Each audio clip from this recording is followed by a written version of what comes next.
Assalamu alaikum wa rahmatullahi wa barakatuh.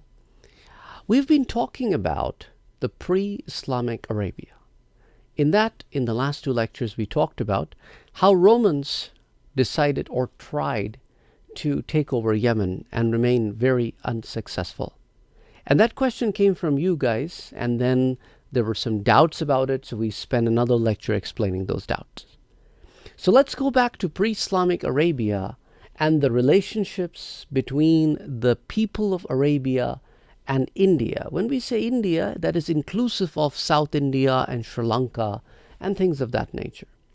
Because for a very long time, people from Sri Lanka, especially in the books of history, a name of a place in Sri Lanka called Sarandeep, that comes a lot when we talk about the pre-Islamic Arabia and the relationship of the people of Yemen and the ports of Yemen and the ports of South India. So today we want to talk about one such thing. Well, in the Medina, Prophet sallallahu alaihi wasallam, after the Pact of Hudaybiyah, started writing letters to different rulers and kings, and as a result of that, different parts of Arabian Peninsula started accepting Islam.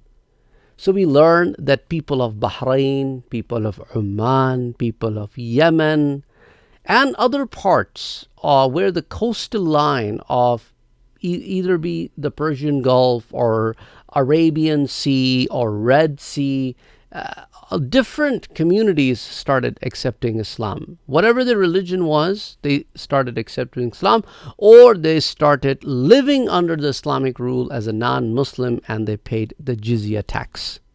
So the word started spreading around. These merchants that were coming from different parts of the world, as they entered the ports of Yemen, or as they entered the ports of Bahrain, or as they entered the ports of Oman, or other parts, they learned about Islam. So one such story that I want to talk about today, which is reported in a book called Ajaibul Hind. Ajaibul Hind. This book is written in Arabic language almost 1,000 to 1,100 years ago. I would say 1,050 years ago, approximately, by a man by the name of Buzurg bin Shahriyar Maharmazi. Almost 1,050 years ago. And he was a voyager. He would travel around and go different parts of the world. So he talks about his story in this book of Ajaibul Hind. And he says that when I reached Sarandeep, which is in Sri Lanka, I came across those people who are, you can say, live a life of the Aborigines. They are the people that do not have very high living standards. They live in tribes. They live a very, very secluded life, and they are away from the norms of the other people. In the local language, some people call them jogis, or some people call them sannyasis, if you want to look for the words in Hindi or Urdu or Sanskrit, those kind of languages. So anyway, he talks about one story that I want to share with you in his book. He says that the people of Sarandeep somehow, maybe through the trade routes or traveling between Yemen and Sarandeep, they heard about the coming of Prophet sallallahu alaihi wasallam, especially these people. And these people were not very learned people. These people were not part of a king, like a kingdom or anything like that. These people very carefully selected a man from among them who they thought was capable enough of traveling all the way to Yemen, and then make a travel from Yemen all the way to Medina, because they came to know that there is a prophet in Medina, meet the prophet, learn about the religion, and come back and tell them what kind of religion it is. Now, these people at this point didn't have very good living standards, as historians say that these people would not wear a lot of clothes. Maybe they would cover their private parts During the winter time, they may do some. But they would use some things to cover themselves a little bit more. But for the most part, they would not cover themselves a lot.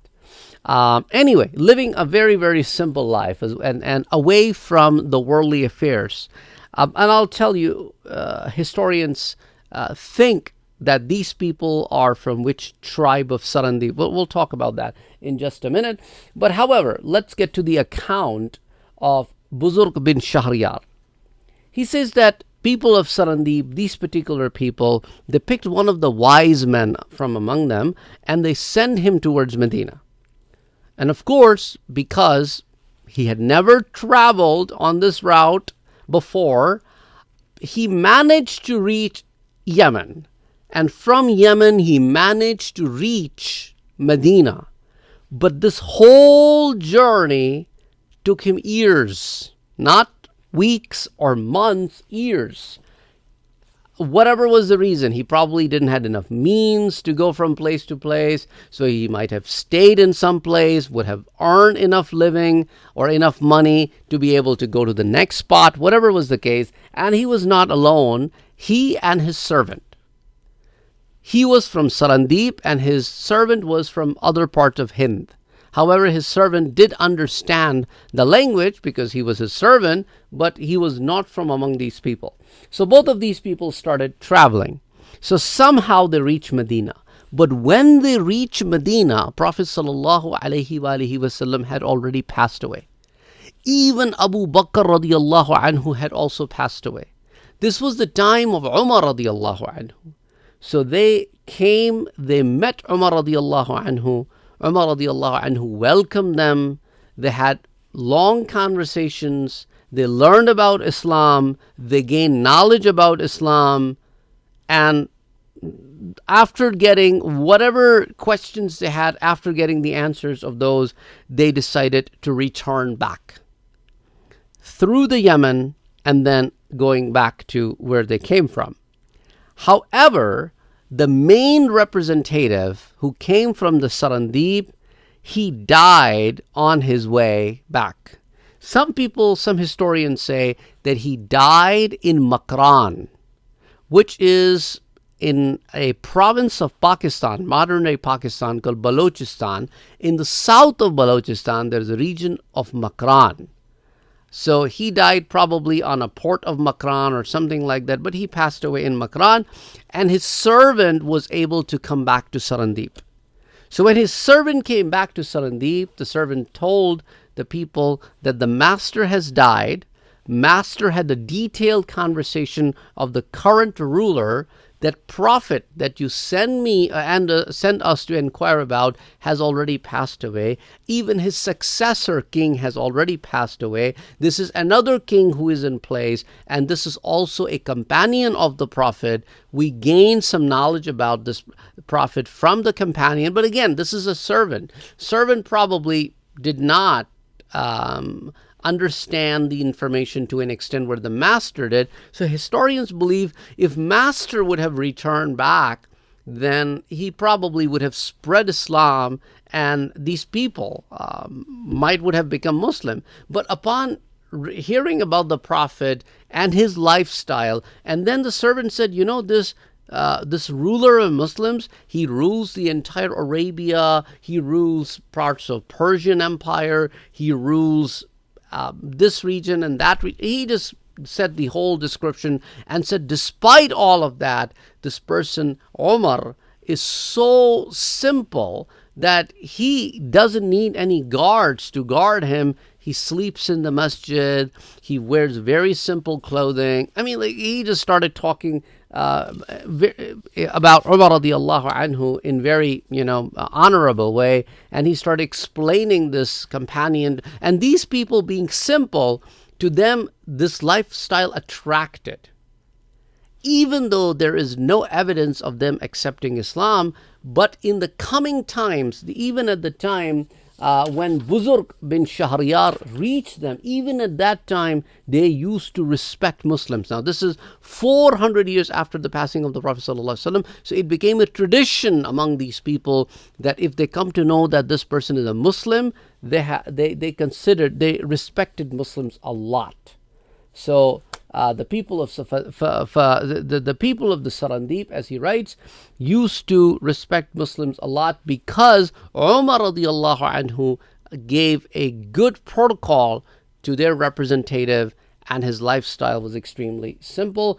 And Buzurg bin Shahriyar says that even the time that I reached Sarandib, I found these people, وَهُمْ يُحِبُّونَ الْمُسْلِمِينَ, they used to love the Muslims, وَيَمِلُونَ, and then إِلَيْهِمْ مَيْلًا شَدِيدًا, and they were extremely attracted towards the lifestyle of the Muslims, and they really appreciated that. So it is quite evident that the Prophet sallallahu alaihi wasallam's coming news reached the people of Sarandip, and not only that, it probably would have reached as far as China, as the Chinese tradesmen or businessmen also used to come into the ports of Yemen to do the trade, and probably would have reached to Malaysia and some of the other places as well. And some historians believe that these people were most probably either the people of Baikur or Bakr Natiya or Bakr Ain. This is a group of people in this region of Sarandip. As I told you, they are mostly naked. They were mostly naked, would wear very less clothes. To them, that is a simple lifestyle. And to avoid the worldly desires, they would eat their food in the skulls of humans to show that life is short. That was their perception of staying away from the worldly desires. Anyway, this is one account of them, and that's why over the period of time, when the Arab merchants wanted to settle in Sarandip, these people or the likes of them were extremely welcoming to these Arab merchants and their families, and Arab merchants were able to not only settle here, but were able to spread Islam over here, and were able to maintain a very, very good lifestyle in these regions, and they really, really flourished in this region. So again, just wanted to give you some brief account of, as I told you last time, that couple people, or delegation comprising of a couple of people came from as far as Sarandip, Sri Lanka, to meet the Prophet sallallahu alaihi wasallam, but unfortunately they were unable to meet the Prophet sallallahu alaihi wasallam. Also, there is an account of an Indian king who in their local language they call him Raja. For those of you who are familiar with that local language, so one of the local king, there is an account of him sending a gift to the Prophet sallallahu alaihi wasallam, but we'll talk about it next time. And also in a separate episode, we'll talk about, are there any companions, as are reported in some of the books that are written on the Indian history, that these companions were actually based in India and they went and met the Prophet. We will talk about those people as well as to how much truth there is in those stories, or there is no truth in those stories. Anyway, that's for another time. Till then, assalamu alaikum. Don't forget to like, share, and subscribe to our channel so that you do not miss out on more such valuable information videos. And we are putting these videos together for you on your request. So please support us in this cause. Assalamu alaikum.